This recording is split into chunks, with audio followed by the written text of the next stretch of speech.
welcome to Solar Power World Solar Speaks Live, here live at the Solar Power International Show floor in Anaheim, California, 2015. So I'm Kathy Zip, and today we are speaking with Jesse Grossman, CEO of Soltage. So Jesse, thank you so much for being here. No, thanks for having me. So can you start by telling us a little bit more about why you founded Soltage, and what opportunity did you see in the market, and just a little bit more about what you do, the services you provide? Yeah, sure. Great question. So Soltage was founded in 2005 with the idea that there's a better way to provide commercial, utility, government, and not-for-profit sectors with solar power. The cost challenge is really the big barrier for companies to engage in solar, and that was viewed as both a challenge as an opportunity, and we combined financial, technical, and operational expertise to be able to provide those clients with solar energy. What we do essentially is finance, own, and install our own solar assets that we either place on the facility of our clients or on land adjacent to or within the service territory that they're working in, such that we can provide them with those renewable energy credits at a discount to their current rate and stabilized into the future. Wonderful. Yeah. Well, I know early today you had a little practice session for this interview on the panel you were on. So on your panel, you spoke about how solar businesses can survive very high competitive environment, and most of our audience are solar contractors. Some are large, thriving businesses, and some are small startups who have a lot of room for growth. So can you share some of the points you shared in the session earlier, and any others that you've heard from other business owners on the panel that you found interesting and can maybe help our audience? Yeah. No, I think this is a very interesting and dynamic time, and there's a lot of opportunity. The current solar market is categorized by high competitive nature as well as tight profit margins.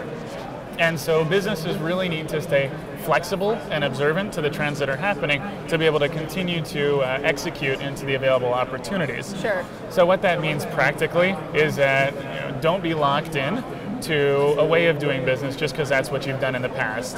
You got to be able to really see around corners, see what regulatory opportunities are coming down the pike that you can take advantage of, and what business models that you can employ to continue to do the business you're doing. And I'm speaking generally because I know that your clientele covers a wide variety of industries. Right. Really, you got to start from the building blocks, what makes a project or an opportunity financeable, and then go from there, and always keep that in mind. Really staying simple in terms of how you're going to solve a client's problems or execute into a business model. Finally, there's a lot of regulatory changes that are happening right now. We know that we've got an ITC cliff that's coming up, but then there's also a lot of local, sort of regional, state level or sub-regional net metering credit policies that are happening, and other local regulatory events that are coming, sometimes with short time frames. And so businesses really need to think about the time frame under which they're executing to make sure that they can get their projects completed in a period of time, and that they're not losing value from their projects if they're not getting them done in a certain period of time. Yeah, you definitely have to know the market, what's happening, and be aware and plan for what's ahead. Yeah, no, that's important. Good stuff. So I know another topic of importance that I wanted to touch on is need for a standardized way to estimate production. So tell us why this is an issue. And it really gets to financing projects and how we're expecting, or how the industry is expecting, forward revenue streams to materialize on any given project. So when we're thinking about production factors of a project, this is something very important to nail down, because that determines how much electricity you think you're going to sell, how many RECs you think you're going to be able to generate and sell, and a lot of other revenue-based incentives that flow from the production. So once upon a time, the whole industry used PV watts, which was something that the National Renewable Energy Lab put together to sort of determine how much production a given solar project was providing.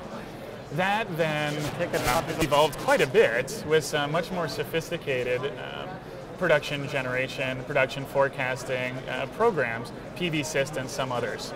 And those all are very useful tools, but what can happen is the developer can take one position and the financier can take one position, and there can really be an arm wrestling between the two, which is in some ways value destructive as the two sides are trying to arm wrestle and failing to agree on a common point. So this seems like an area where some third-party body that sort of is impartial in the industry and represents everybody's interest, like NREL or the Department of Energy, or some other facilities, could step up and take to task creating a production estimation tool that all parties could agree on, that could sort of take some of the hand wrestling, arm wrestling out of that equation. Sure. So call to those organizations to consider doing something like that. A little bit of a call. Hopefully they're listening out there. So we have much of this year behind us, and we're starting to look into next year. So what are some trends that you're seeing in solar, and what's important to pay attention to looking ahead? Yeah. So the end of 2015 and 2016 is sure to be a scrum in terms of getting projects in the ground, getting steel in, and getting glass on the roofs. So that is a trend that is just going to continue, and businesses really need to stay very focused on achieving their business plan goals and watching tight timelines. In addition, as I mentioned earlier, there are state-level net metering challenges, which will be an issue, in 2016 and then really beyond 2016, to make sure that we're able to continue to finance projects, develop projects that have a good set of revenue streams and are able to seamlessly interact with the grid.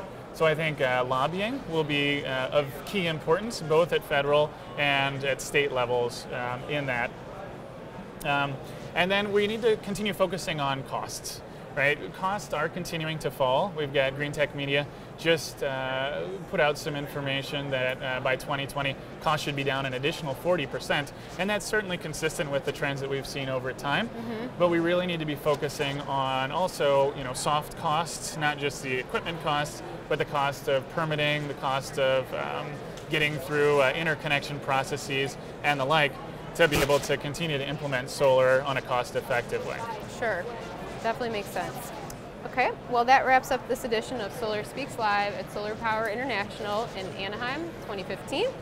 And Jesse, thank you so much for being here. That was great insight. I really appreciate your time. Yeah, thank you very much. It was lovely to be here with you.